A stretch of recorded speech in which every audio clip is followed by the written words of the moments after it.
in a formal sense, sympathy is empathy with an extra characteristic. Empathy is, in my language, it is the capacity to feel the emotions of another by taking the data of their circumstances and running it through one's own mental architecture as if you were there.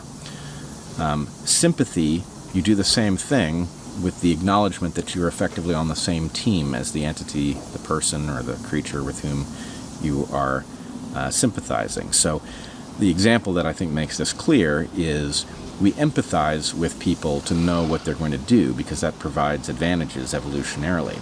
That's true whether the person that you're empathizing with is your ally or your enemy.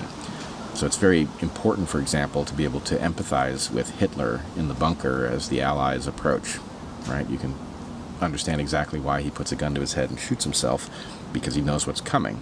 But you shouldn't sympathize with him. He was a monster, and he deserves no sympathy whatsoever. So the empathy is a tool. It's a means to an end to discover what another individual is likely to do so that you can position yourself relative to that behavior. Sympathy is empathizing with somebody with whom you have allegiance, and therefore, one feels the pain of somebody on their team when that person has experienced a misfortune. Personally, one feels some fraction of that pain themselves. And so sympathy is the same pathos. You feel the same way. Whereas, in the case of your enemy, if you're empathizing with them, you may feel exactly the opposite with respect to what's happened. They may experience a misfortune, and you may feel joy at the fact that they've screwed up.